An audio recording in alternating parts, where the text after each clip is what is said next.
ये वीडियो 2013 की है, जब डॉलर के मुकाबले रुपया 61 रुपए तक पहुंच गया था। तब हमारे देश की मीडिया की रीढ़ में हड्डी हुआ करती थी। वो सरकार से सवाल भी पूछा करती थी, कटाक्ष भी किया करती थी। लेकिन आज मजाल है, जब डॉलर 90 रुपया पार हो गया है, तो हमारे यही चैनल, ये चैनल भी आज जिंदा है, ये शो भी आज जिंदा है। लेकिन हमारे देश की मीडिया की पत्रकारिता मर चुकी है, जो ऐसा कटाक्ष करके दिखा दे।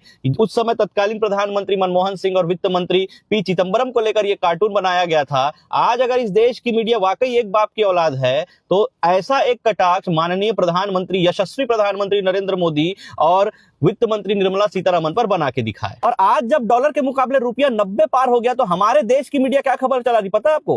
पुतिन से गले मिले मोदी, और दिन रात ये चला रही है कि यहाँ पूजा पाठ चल रहा है, वहां पर हवन चल रहा है, यही चला रही है। अरे भाई, कुछ साल पहले भी डोनाल्ड ट्रंप की जीत के लिए आप लोगों ने हवन किया, डोनाल्ड ट्रंप के आने के लिए भी आप लोगों ने पूजा पाठ किया, और भक्ति रस में इस कदर लीन हो गए कि ट्रंप की मूर्ति तक बना दी। लेकिन नतीजा क्या हुआ? उसी ट्रंप चाचा ने, उसी ट्रंप बड़े पप्पा ने 100% टैरिफ लगाया। हमारे देश के उद्योग बंद हुए, हमारे देश के लोग बेरोजगार हुए। H1B वीजा का ऐसा रूल बनाया कि हमारे देश के लोग जो अमेरिका में काम कर रहे हैं, उनके वहां रहना खाना मुश्किल हो चुका है। हमारे देश का स्टूडेंट अमेरिका में पढ़ना जाना मुश्किल हो चुका है, क्योंकि उन्होंने वीजा का प्रोसेस इतना कठिन कर दिया है। और ये उसके बाद गए चाइना, वहां की करके आए। क्या मिला चाइना से? चाइना ने पूरी दुनिया के सामने बोला अरुणाचल प्रदेश तो हमारा हिस्सा है, भारत का नहीं है। अब गए पुतिन के आने पे आप पूजा पाठ कर रहे हो। अरे आपका खर्चा नहीं निकलेगा पूजा पाठ का, क्योंकि पुतिन के आने से फायदा जिसको होगा ना, वो अंबानी को होगा। आपका कोई दोस्त अगर मोटरसाइकिल की चाबी मांगे, तो आप बोलोगे अरे नहीं भैया पेट्रोल नहीं। आपकी ये फटे हाल स्थिति, तो पूजा पाठ करके पुतिन का आप क्या कर लोगे?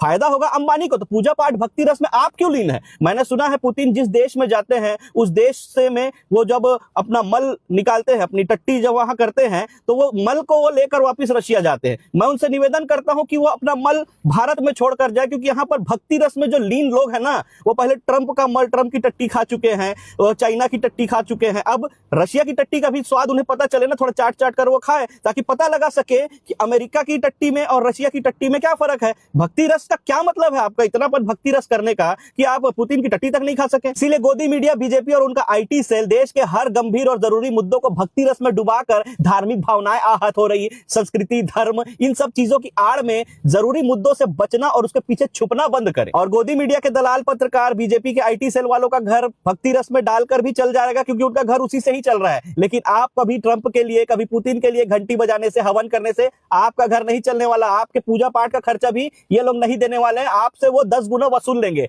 इसीलिए थोड़ा भक्ति रस से बाहर निकलो। हर चीज को भक्ति रस में कवर करने की कोशिश मत करो। बाहर निकलो और अपने आप को जांचो कि तुम्हारा भविष्य किस खतरे में है। इस चीज की कल्पना कीजिए।